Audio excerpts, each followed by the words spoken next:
Hey guys, and welcome to another episode of Woke by Accident podcast. It is a weekly chat about socially conscious topics impacting the culture. Hey guys, and welcome to another episode of Woke by Accident podcast, a weekly chat about socially conscious topics impacting the culture. Welcome, I'm Jen, and we are happy to have our co-host, Sambaza, host and creator of the Sambaza podcast, originating from the Republic of Kenya. He has established himself as a distinguished figure in the broadcasting community. His work has been recognized with 3 nominations for Best African Diasporan Podcast by the APVA, along with a nomination for Best Blog by the Texas Creator Awards. And he also has been a presenter at the Afros Audio Podcast Festival, along with a recent presentation presenter at the 2026 Podfest. Welcome, Sambaza. Hey Jen, what's up? Yeah, Hey. you my credentials here. No, I have an intro 1 and intro 2, so I was like, okay, we'll do intro 1. So, okay, that's awesome. so how's it going? Oh, it's going great. Great week. Everything seems to be in place right now, though I have to travel. I think I told you this. We have the death in the family, but it's all good. We're gonna be traveling. Condolences. Thank you, Jen. Thank you. All right. Other than that, what do we have for the show today? I think we have something great, right? We do, as always. Yay. Definitely want to continue honoring or acknowledging International Women's Month. We actually had International Women's Day this past week.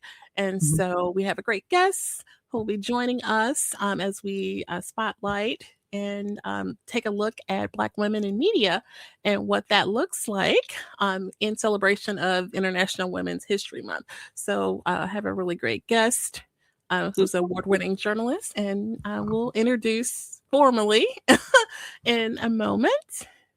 Let's start that affirmation for the day. I Sure. think this is for the Black History Month. Actually, for women's. No, it was for Black History Month last time. Now it's for women's. It says, "I'm calm, centered, and at peace." How you like that? I'm calm, centered, and at peace. Okay, I received that. Thank you for sharing the affirmation, for sure. And I guess at this time, we will go ahead and introduce our guests, if that is good. Yep. Again, welcome everyone and happy International Women's History Month. Our next guest is an award-winning journalist who has led some of the most influential platforms in Black media and digital news. She has served as the editor-in-chief of The Root and HuffPost, broken ground as head writer on the TJ Holmes' late night show, and earned national recognition for elevating Black stories and speaking openly about mental health in a high-pressure industry. She has a new blog called Antisocial and recently launched a new business venture, Ebony and Orchard, and she is from my hometown. So with that, please welcome Danielle Belton. Hello. Welcome. Thank you for that introduction, Jennifer. You're welcome, for sure. I gotta tell you, Jennifer does a great job in these introductions. When she starts off, man, sometimes I'm like, where did you get all this? Well, pleasure to have you. It's a pleasure to be here. Jennifer failed to mention our connection, though. In that intro, I kept waiting. Like, we've known each other. I've known Jennifer since she was like born. I've known her as long as she has been alive. Well, now I get to hear some stories about Jennifer. Jennifer, you ready for stories? All right. So, welcome. So now, to start off the show, I just wanted to let you guys know that I do travel since I'm from Africa and I travel. So this time I went to a country called Comoros.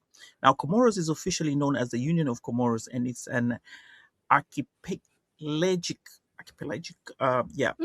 country made up of 3 islands in southeastern Africa.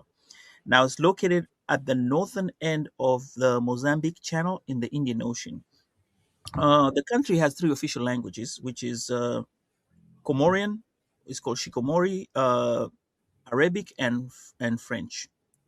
Now, the waters around Comoros are home to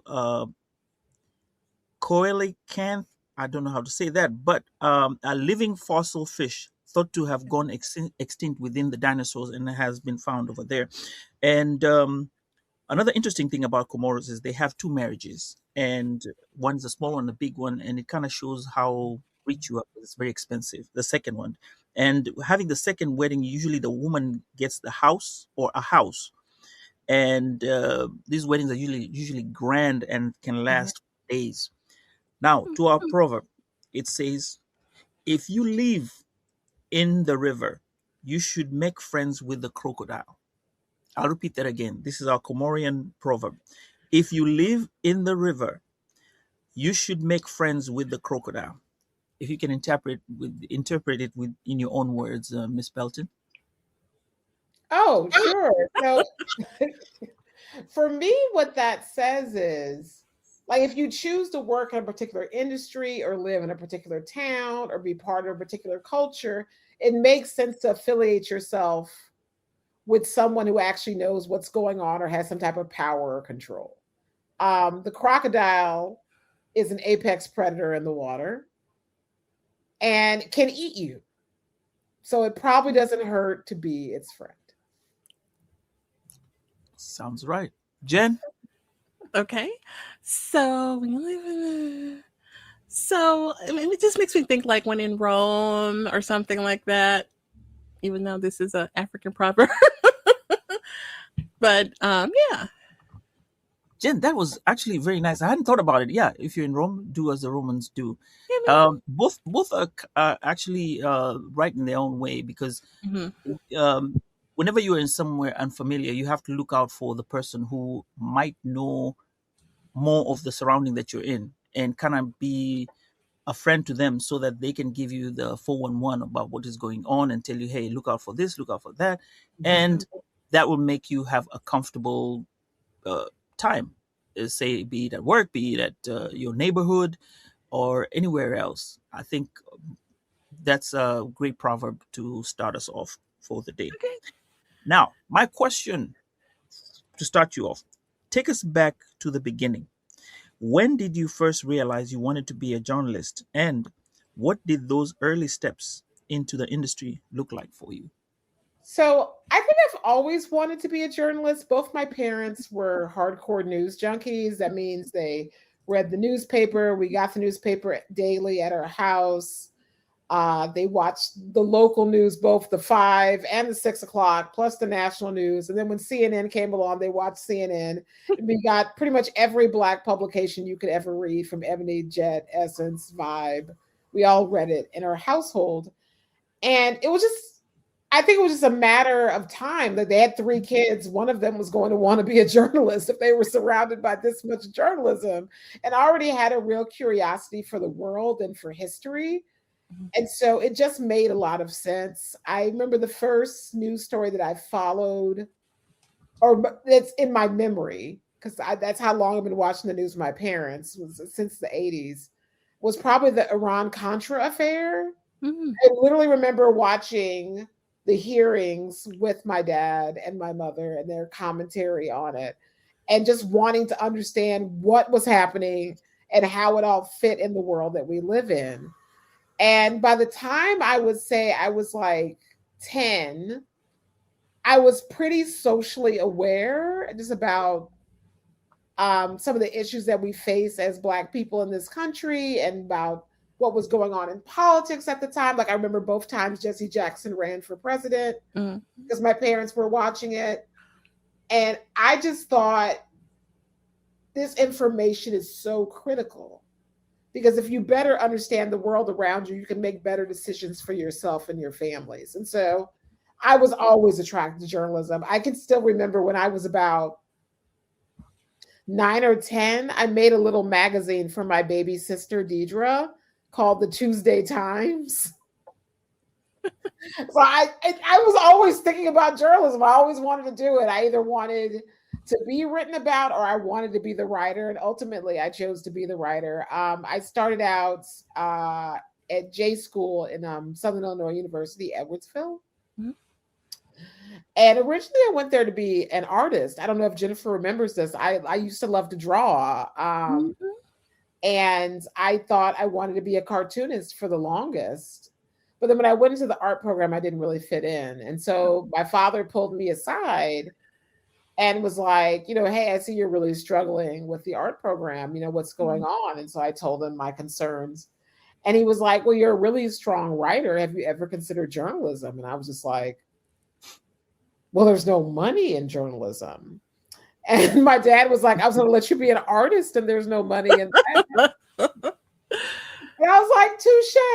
And so that's how it started. I started out in small town newspapers in Texas and California, and I did it the hard way. I worked my way up.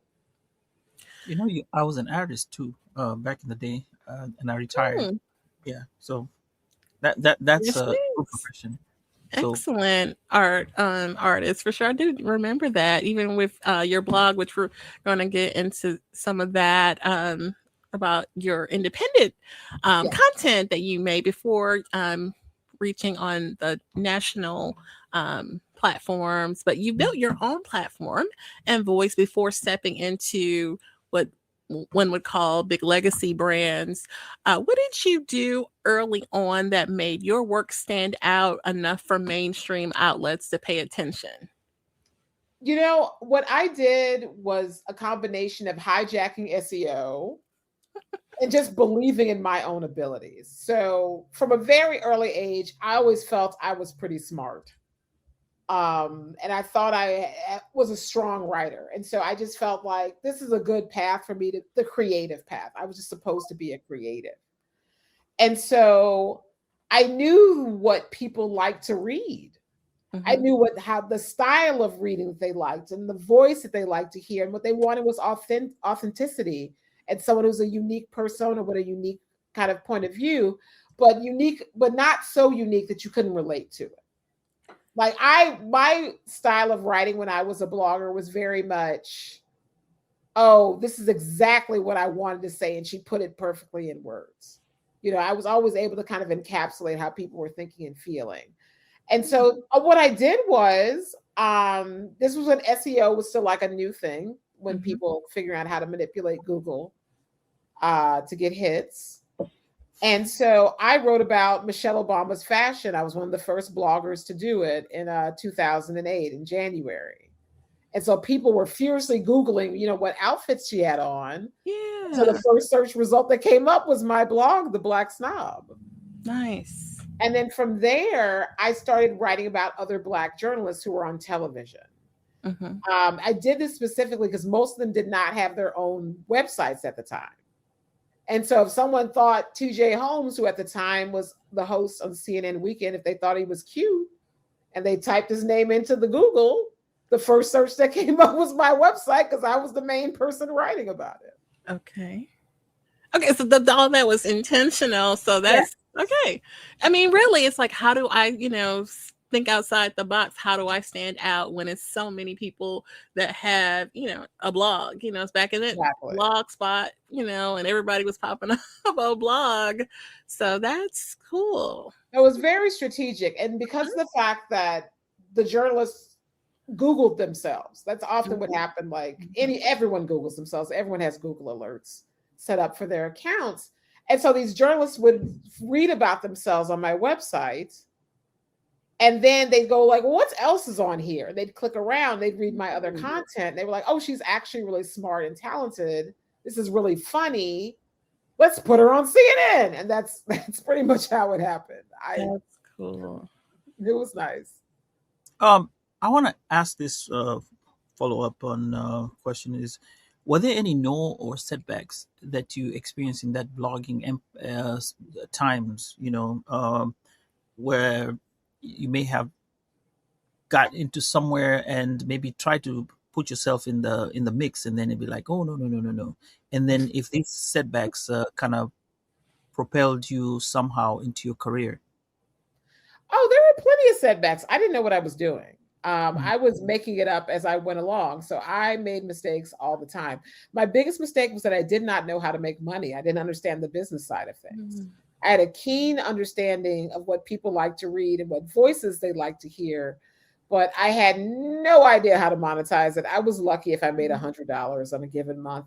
And at the time, I was doing between 250,000 to almost 500,000 visitors. And so the fact that I couldn't figure out Oh, wait a minute. How many? monthly, yeah, Okay. like in a month, like in a month. Okay. Yeah. But at the same time, I didn't know how to monetize that back then. I didn't know what I was doing.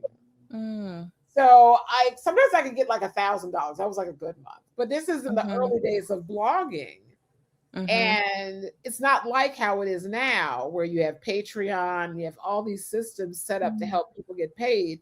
All we had was like a raggedy PayPal account where you could put like a tip jar on your blog page. Okay. So it's not like now where there's Substack and Ghost and all these platforms where people can sign up for your newsletter and like send you $10 a month. That just did not exist in 2008. That was not a thing. So you had to get your money the old-fashioned way, which was like become like a salesperson. And I'm not a salesperson. I'm not even a good salesperson, to be honest. I'm too blunt, and I don't know how to censor myself to a certain extent. So it's like, it doesn't work. I can't be a salesperson. And so I did not make a lot of money during that time period, even though I could prove that I could build a big audience. Now, what it did do for me was that it did lead to almost every job I got after that. Because other people saw that, oh, I can make money off of this person because they can build an audience. So that's how my career basically took off, was because of that blog, because it demonstrated to so many individuals how you could put this together and how you could make it work. So yeah, did I answer your question? Yes, you did. And with that information, you made my heart cringe a little bit when you said, the amount of traffic you had, and considering back then when people used to say blogging brings a lot of money, and you said you hadn't thought about it. That was an interesting. It was a different time period, though. I mean, it was a very different time period. We're talking 2004 to 2011. Most bloggers didn't make money. It's like most influencers don't make money. There was a lot of blogs, and a lot of people were just hoping to get a job out of it, just like I was. Well, that opened up, like you said, that opened up doors and to all the jobs that came out. Now we're going to jump to where we're talking about you upon becoming the editor-in-chief of The Root. How did you leverage your experience and against adversity, like gender, age, differing norms within the newsroom? Yeah. So like when I became editor-in-chief of The Root, I was about 38 years old. And up to that point, I hadn't really in my opinion, I don't feel like I've experienced gender discrimination. I'm sorry, not gender. I take that back. I mean age discrimination. Okay. I don't feel like I've been discriminated against because of my age. If anything, I felt like my age was an advantage because I was so much younger than everyone else. And if I could demonstrate that I had talent to back up my youth, people were like, oh, let's prop her up. So for a long time, me being the youngest person in the room was great. Because if you're a hard worker and you're talented, people are just going to like gravitate to you because also you're cheaper. Like it doesn't cost you to employ a young person, and you can basically just exploit their labor and talents. Become wealthy, but you also will pay that young person ideally, and they'll be able to move up further along in their career and get to where they're trying to ultimately go. So youth works in a workplace. Getting older does not always. Getting older, it becomes less about, well, you can't really exploit an older person's labor. They know their worth. Now, let me ask you this. Speaking of adversity, we've had a lot of conversations about lack of representation in the media. From your experience, do you still see this as a problem? Oh, just lack of representation in general? Yes. Of course. In the media. Yes, it is a huge issue. A lot of newsrooms are not diverse. I want to say that when the National Association of Black Journalists was founded, the number of Black journalists working in mainstream publications was around 5%. And I want to say I read on Richard Prince's website a month ago, he chronicles the work of journalists, that the numbers only bumped up to maybe 6. Wow. And that's from like the 1970s, like up to now. And it's crazy. Right. Like NABJ, I think is a 50-year-old organization. Mm-hmm. So it's just Wow. it's astounding. So it's still a fight. And it's even more of a fight now in this current environment where the media is being persecuted and people are really cracking down and folks are afraid. And so when people are afraid, they act in ways that are outside of their character, whether they believe in diversity or not. A lot of newsrooms are running away from it because they don't want to raise the ire of the administration. That's true. I want to go back to this leveraging idea that I had, especially now, like the ladies. We had this issue where ladies cannot go into the locker room, for NFL teams. And I've been in a newsroom before. That was way back when. And it is more male dominated in terms of storytelling, and then that machoism back in the day, and it's changing, right? Mm-hmm. These are the things that when you get in there, it's like, this is how it's done. Now you show up and you're like, okay, this is me, young. People want to teach you, but then there's still that this is how we do it. Now, how are you able to kind of move your way around those? Like, who was the crocodile? Remember our proverb? Yes. All right. Who was the crocodile that helped you? You understand, like, how am I going to deal with these things? Like, was there a mentor or? Oh, I did not have a mentor. Having a mentor would have actually been quite helpful because, like, again, I had no idea what I was doing because I was blazing a path that no one around me had really done, which is like turn being a blogger after being a local news reporter, after being from a small town called Florissant in Missouri. Like, how do you get from there to here? It's a treacherous path. It's difficult. And it's complicated. There's just a lot of things going on. So that other people might not have to deal with. Most people who make it to higher levels in this industry come from families of privilege and they went to Ivy League schools, and so I did not have a mentor. That's part of the reason why I'm often a mentor to so many different young people to this day, because I strongly believe that if you have the knowledge, you should pass it down. And I wish someone had passed some knowledge down to me, but I might have gotten where I was going faster. I think you were just completely driven, though, and I think that's awesome. I mean, it's a different path, but I mean, you just had that fire. Like, okay, I'm even if I got to go far away from home, like. No, I was always very. I mean, well, you've known me again since I've known you since you were born. So I'm 3 years older than you. Yeah, that sounds about right. I gotta say this, like you. I'm sorry? I gotta hear some stories here about Jen. Oh, Jennifer was a lovely child. She has such a great personality. Okay.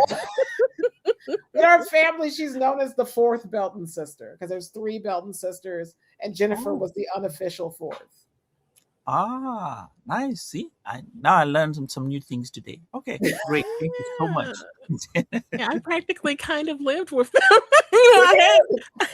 moms were pregnant at the same time. Her mom was pregnant with her, and my mom was pregnant with my baby sister, Deirdre. And they were literally in the same hospital room together. I think my dad told me that they were actually in the same hospital room. Oh my God, that's I didn't know. It was crazy at one point. And so, so my mom was a stay-at-home mom, and Jennifer's mother had to work. And so my mom babysat her. Yeah, I remember. I didn't know that they knew each other that far back. Remember, they knew each other because of your brother. Your brother's the same age as Denise. Right. But that's how they became friends. They became friends because your brother was the same class with Denise. It's just kind of funny. And then we got family history here right now. I know it's deep, but no one wants to hear about it. No, and I want to reframe because I know you have the other platforms going. Is that right, Sambaza? Yes. No, what I'm saying is I will riff on our families forever. I love my family.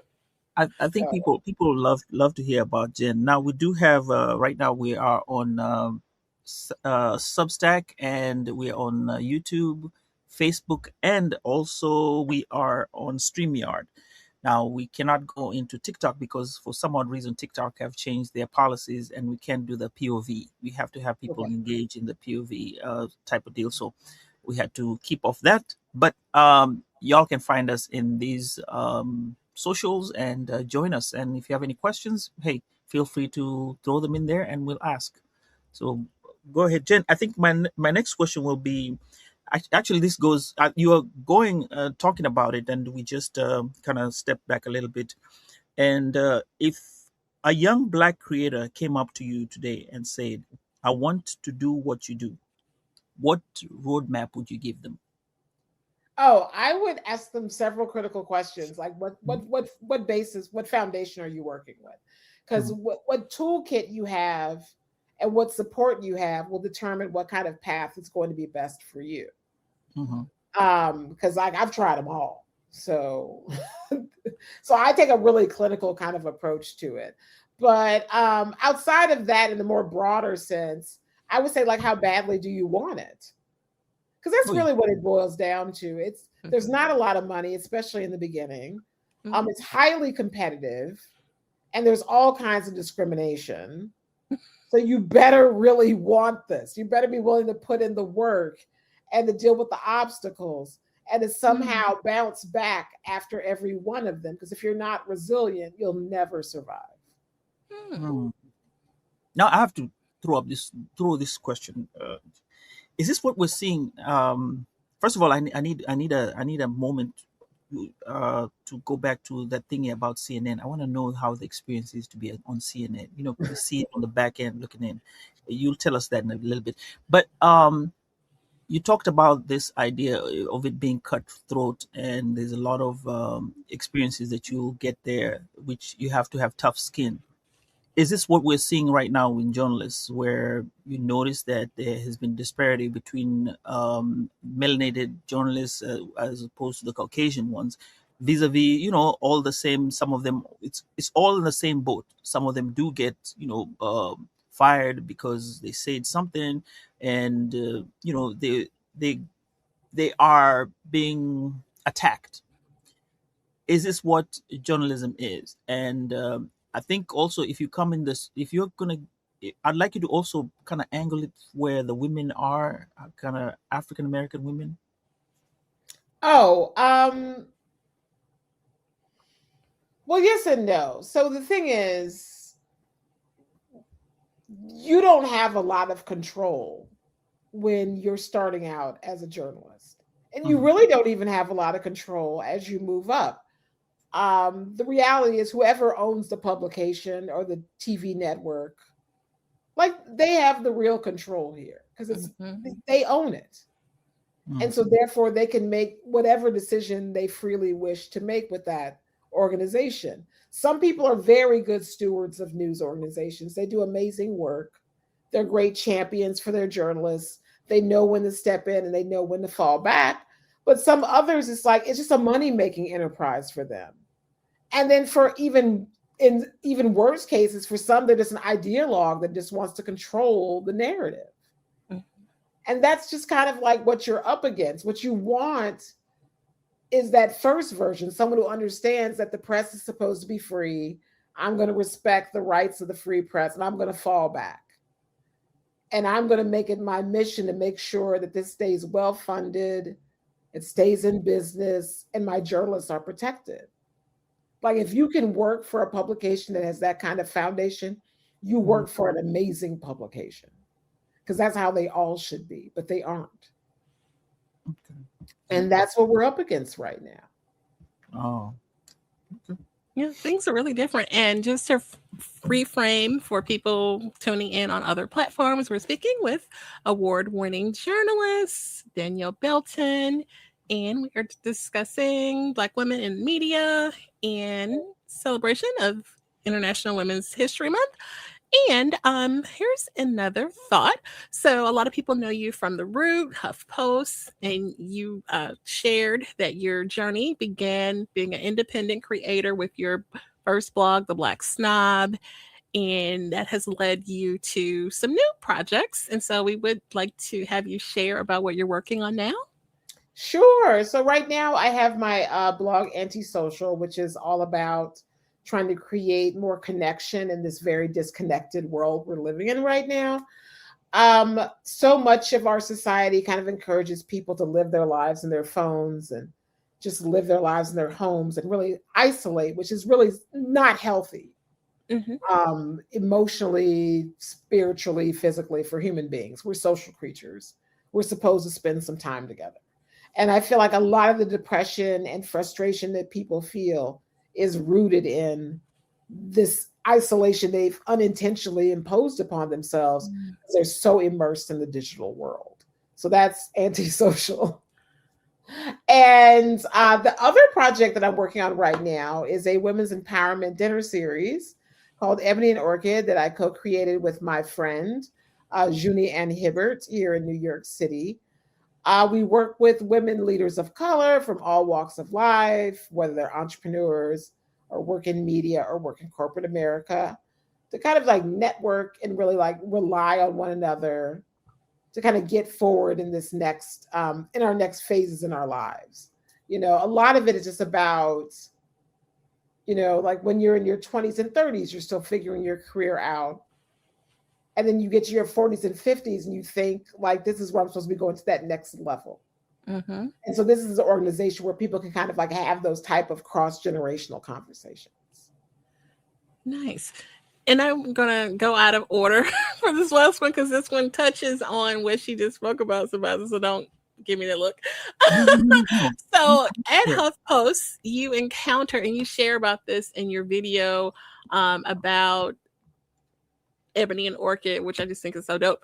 You at HuffPost, you encountered a moment, a pivotal decision that you had to make in your career, and that shaped your path. And I would like you to share a little bit about that experience and the thought process for that choice you had to make.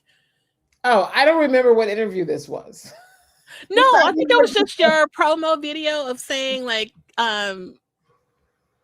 at HuffPost you had to decide to. Oh, you mean the one I put up on Instagram? Yes, or on LinkedIn too. Yeah, I did also put it up on LinkedIn. Yes.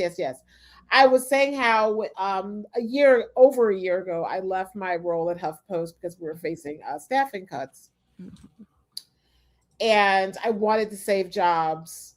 And so I stepped down from that position. But I'm not exactly remember which, because I tell a lot of anecdotes in life. So I can't remember specifically which one I talked about in that video. No, but I mean that really, like, and I was telling you somebody about this, like literally you sacrificed yourself. Take me, don't take my, and I'm like, oh my gosh, she actually did that. Like, that's deep, Oh, well, thank you for that. I mean, to me, it was just the right thing to do.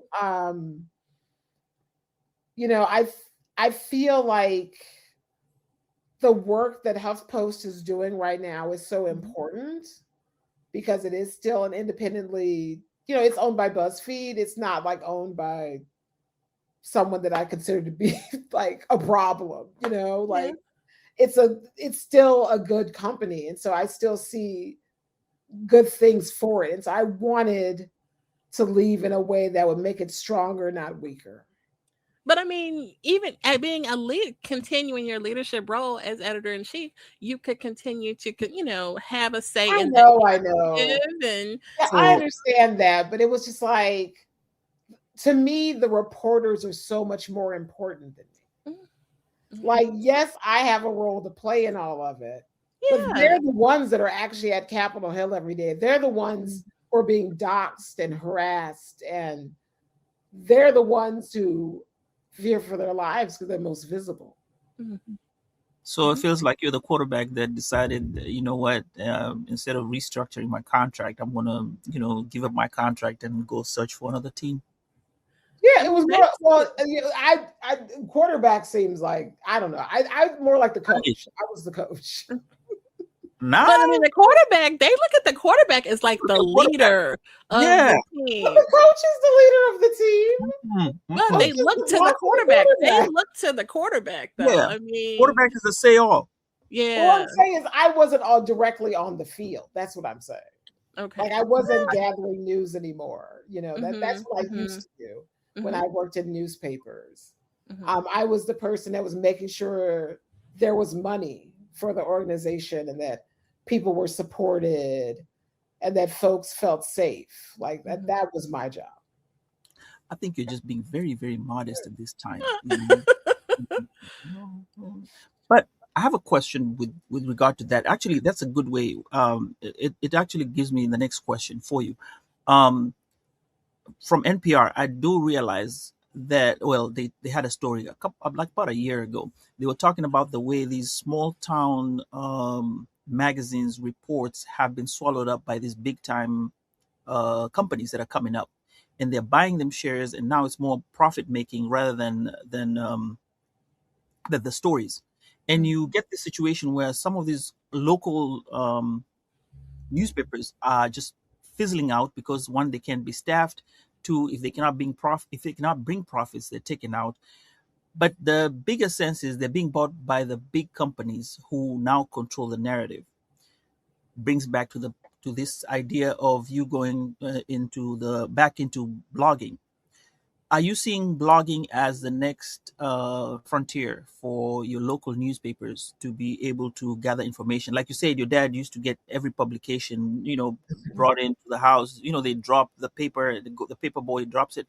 We don't have that now. So is blogging the next frontier into that?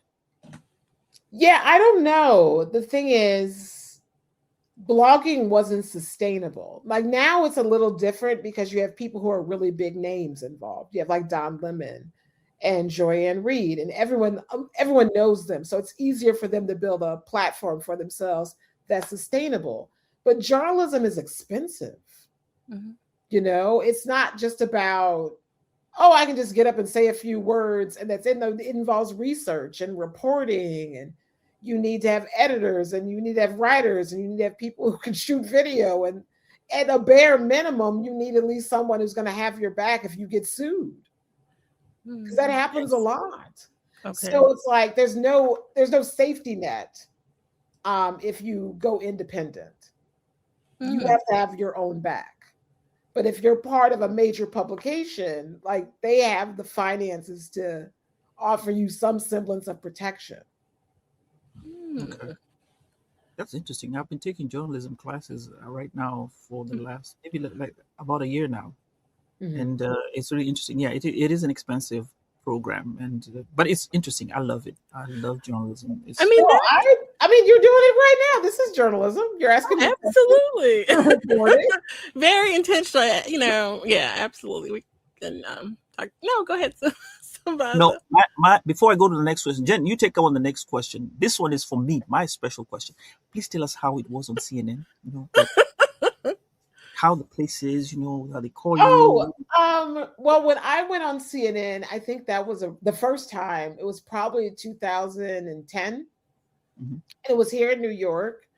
It was at when they were at One Columbus Circle, which is a fascinating place to put a news organization. Like it's such a cool view of the city. But yeah, so it's like I went up to the offices. The offices look like any other TV station's offices. It's like it's cable news, so it's really sleek and kind of interesting looking, but not like crazy expensive like journalism is. Like I said again, like they're not like known for anymore anyway. Blown a lot of money on stuff, but CNN was nice. Like it was really really nice. And I got to go into the makeup room, and they got me all done up, and that was like really nice. And I remember I went on the air. I was wearing a blue and black dress, and my hair was in a big afro because I wore my hair in a giant afro at the time. And I had told my parents that I was going to be on CNN. And my mother proceeded to call every person she knew in life to let them know I was going to, I'm sure she called your mom to let everyone know I was going to be on CNN and what time I was going to be on.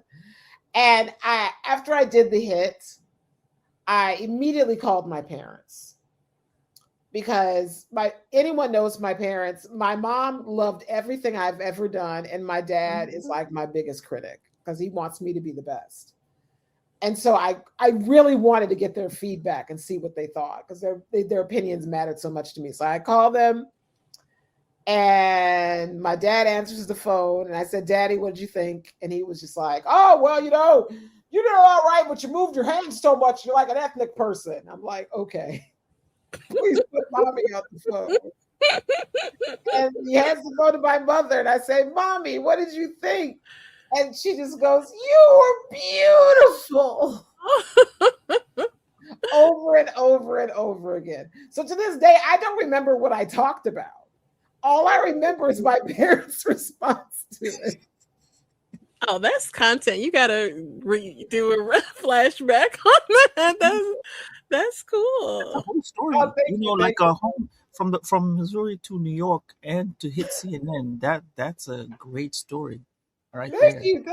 Yeah, I went on to go on the weekends on a regular basis with Frederica Whitfield. I met her when I lived in DC, and she really enjoyed my work, so she put me on CNN on a regular basis, and that was really nice. I used to always argue with some Black Republican whose name is escaping me right now, but it was fun. I enjoyed it. That's awesome. Yeah. See, you're being very modest. I'm like. Oh, so much knowledge, so much stuff. We're just so excited that you took the time to share. Like, this is really great nuggets. No problem. I'm happy I can come on. Absolutely. And okay, so next we will ask you this: as an affirmative voice in the mental health space and advocate, what conversations in your opinion, do we need to normalize about Black women in mental health? I think we have to just call things what they actually are and normalize that. Because as Black people, we already kind of have terms for what we're going through. Like my nerves are fried. I'm just getting on my last nerves. Like I'm exhausted. I'm tired. Like people will communicate their pain to you, but we don't interpret it in a medical sense. Yes. We just use these little colloquialisms and phrases to kind of like make it sound cuter than it actually is. That is so true. And I was thinking of like 2 or 3 that I know I've heard, just growing up in St. Louis. And it may be, I don't know if it's a regional thing or if it's just like someone will say, well, he's a little touched. Exactly. And it's like, what does that mean? Exactly. It's just like, no, you say that they're going through it. They have mental health issues. Yeah. But you can't say that because there's a stigma attached to it. That's right. I think we just have to like acknowledge what things actually are as a first step. So instead of saying like, this person is touched in the head, like just say like, oh, I think they're really struggling with mental health issues. Because that's actually what you mean. Right. And so it's like, it's time for us to be honest with each other and stop trying to pave it over as something else that it's not. A lot of times there's all this pressure put on Black people to be tough in all circumstances, all the time, 110% 10 toes down tough. And that's not healthy for anybody, male, female, regardless. It's just not healthy to never be able to truly express the full extent of your emotions as a human being. Mm-hmm. Wow. I was thinking about it, the words that you guys have used, and if we had to say it in the Swahili sense of saying somebody's not right, if I'm to do direct translation, it says the head has jumped. That's a direct translation. So his head has jumped. So yeah, that's a nice way of putting it. All right, Jen, what's the next question? I already have my question answered. That CNN thing did me. Well, yes. Have you been on NPR? No, like NPR is your jam. Oh I've been on NPR. I've been on NPR quite a bit. I used to go Okay. on Michelle Martin's show, Tell Me More. That she used to have. Mm. I love NPR. That's if I ever get a chance, if I'm ever asked another career to take apart from now working on Sambaza and stuff, yeah, I do NPR. I'd go to NPR. See, They have a nice you have a contact, and we'll work on that later. Another contact with NPR juice. yeah, yeah. But yeah, no, shout out to the platform, CNN, NPR, all of the that's amazing. So I guess as we round out, any advice that you would give independent creators? I would probably give the same advice that I would have given someone who just wants to break into this field, because independent creators, it's very similar to going into journalism. It's similar to going into any creative field that involves writing or art or the humanities. So it's like, do you really want it? Like, how bad do you actually want this? Are you willing to, what are you willing to actually sacrifice to get to where you're trying to go? Because the playing field is not fair. Mm-hmm. Mm-hmm. And the road is uneven and uncharted in some cases. So if you really want to get to where you're trying to go, you have to decide, what are you willing to put up with and what you're not going to put up with.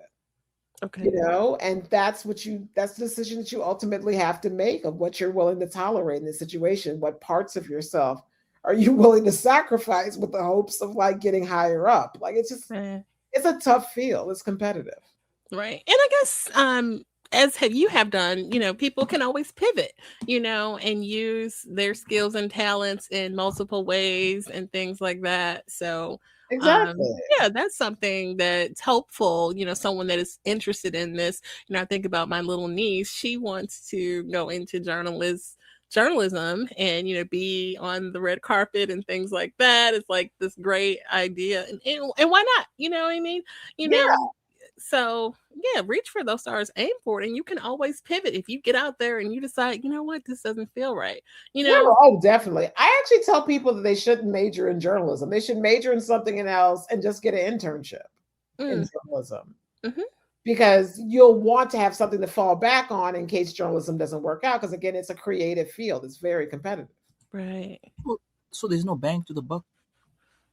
If you get to the top, there is. Wait. When you get to the top, where's the top? How good would you have to be? Because Don Lemon is Don Lemon, right? Yes. And Don Lemon gets called out in different places. You have made it there too. Like, you're in that scale. I'm not a Don. If you make a blog and 250,000 people come to I looked at my bank account. I did not see Don money there.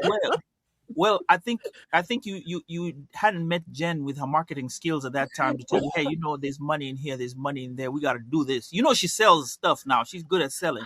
So for you. But as you know, people fantasize it. It's either you're fantasizing to be known. There's the fame that comes around with it. And then also with that fame has some responsibility. And then also, does that also come with the monies? Like, I want to live in a good neighborhood. I want to live in a place like, because when I live in Kenya, journalists were very few. And when you see a journalist, it was like, wow, and they had their aura in them. They never made money back then. Nowadays, with the social media and stuff like that, there is that opportunity to make something of yourself. So now, at what point are you making money? Editor-in-chief? It really depends on the publication Weatherman, and your level of experience. It just you can be an editor-in-chief and make like nothing. Like, the title means, it just really just depends on where you go to work and who you go to work for. It seems like the experience is more important to like take you on to the next thing, right? Yes, experience is very critical. It is. It truly is. But journalism, like, you have to look at it this way. Uh-huh. A lot of people like to play basketball. How many people actually make it to the NBA? Mm-hmm. It's the same way with journalism. Lots of people want to be writers and work the red carpet and Mhm. be reporters and work in news. How many people are going to be Don Lemon? Mhm. There's only one Don Lemon. But I mean, you Like can one Oprah. You know, think outside of the box, though. I mean, I definitely want to give hope to people who, have dreams. I know, I understand. I just want people to be realistic. I'm Yeah, like for my sure. dad. I'm For like sure. my dad. There you go. It's hard, y'all. It's not easy. No, for sure. I don't want there to be any illusions. Yeah. Okay. I have this other question because I've noticed a lot of the reporters, and you have also said this. You had to start off from a small place, like a small radio, maybe radio station or small newspaper, and then climb your way up. For your part, you got noticed with your blog. How do Yes. the other people get noticed? Is it with their writing skills, or somebody refers to somebody and say, you know what, I know somebody from St. Louis, or somebody gets known from the area, or something happens in the area, and then they're like, I'm looking for a point person or a fixer. Then from the fixer job, then you start moving up. Oh, I mean, I think it's a little bit more complicated than that. Mhm. It depends. Again, it depends on what starting point you have. Okay. And because a lot of people have different types of starting points, but yeah, like usually it's a combination of like talent and skill and just your willingness to really push hard, no Mhm. matter like what is thrown at you. You have to be really resilient ultimately. So like okay, let me add this, or maybe ask this follow-up question on it. Like, so if you're a reporter in like Alaska, Yes. right, and you want to go to New York, Yes. you would look for maybe these places where you network with other Oh yes, you would and definitely then network.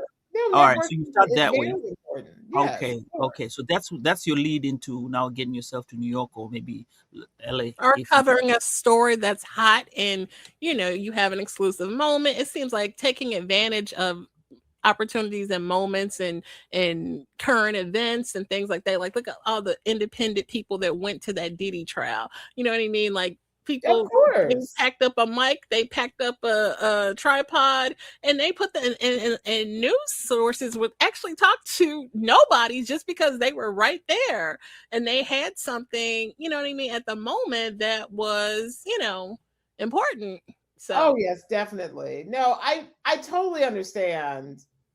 Like you're just trying to build your way up. And so a lot of it does involve a lot of networking, a lot of it involves relationships, making friends, building and capitalizing on those relationships, working through various networks. It's a lot of work. That's just the reality of yeah. it. So it's like you want to get scoops, you want to come up with content that stands out from everyone else.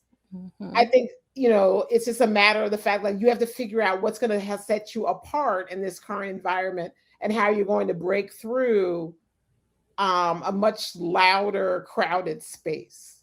Mhm. Okay. Oh, it's nice. Well, any other questions about okay. Well, anything else you want to share? I Ebony just know that Orchid sounds like yes, Sambaza. I just know that I have a special invitation for dinner with some coconut rice and some fish. Hey, For that's sure. all. I'm full. I'm full now. I'm good. Or you Well, have to good. catch her next time she comes Midwest. You're halfway there. The closer travel than Thank you. Thank you. I really appreciate your honesty and your feedback on all this. I was really excited when Jen told me that. And I'll be honest, most of the time, I don't like to go listen to or watch what you had before because I think that would have tainted my mind. And Okay. and I told Jen that I said, no, no, no, no, no. I'm going to come and have you tell us the story. And I want to have the conversation with you, not the person I Mhm. have read before. And it was great. I really enjoyed my time with you. Oh, So, well, Jen, thank I think you. yes. yeah, she's a great That's friend. I just need to get more to talk to her. Oh, I follow you on LinkedIn, by the way. So Oh, you okay. tell me more stories about Jen. Yes. Okay, of Check it out. course. Yeah. See, Jen. Uh-huh. very funny. Uh-huh. Yeah. Very funny. But thank you so much. Go Yes, ahead, Jen. and please share how people can contact you and your Oh, blog. of course. So people can follow me on Instagram. I'm Belton Danielle on Instagram. You can also follow Ebony and Orchid on Instagram. It's ebony_and_orchid on Instagram. And I'm also on LinkedIn. So if you want to follow me on LinkedIn, I'm there as well. And I'm very active on Threads. I don't know why, but I am. Okay. Yeah, we're all over there. Yeah. We'll get Yeah, I you. try to have a presence everywhere, even fan base. Shout out to Isaac. No, it helps. It helps. For sure. Okay. Substack. What about Substack? Oh. I have a Substack. I don't update it as much as I used to. I don't always agree with their platform. So, We're gonna talk about that. I think we need to bring you back and talk about these platforms and Substack. All right. of course. Okay. Well, we thank you all for joining us on the additional platforms. We hope that today's conversation has inspired, enlightened you. If you found it meaningful, please consider sharing it with family, friends. Our collective awareness and advocacy play a crucial role in creating positive change, and we invite you to stay tuned for more engaging content. And we look forward to continuing these important conversations in the future. This has been Woke by Accident, Sambaza podcast collaboration. Until next time, we ask Danielle to stay around for our proper goodbye, and everyone else, take care. At this time, we're going to go ahead and conclude the episode. We greatly appreciate you listening. We invite you to follow us on social media. On Instagram, it is Woke by Accident Podcast. On Twitter, it is Woke by. On Facebook, it is Woke by Accident Podcast. We also have the new website up, www.wokebyaccident.net. Please check us out. And also follow us on all of your favorite streaming platforms. And please leave a review and share feedback. You can also reach out by Gmail, wokebyaccident@gmail.com. And every time you listen, we appreciate it so much. Thank you for listening and take care.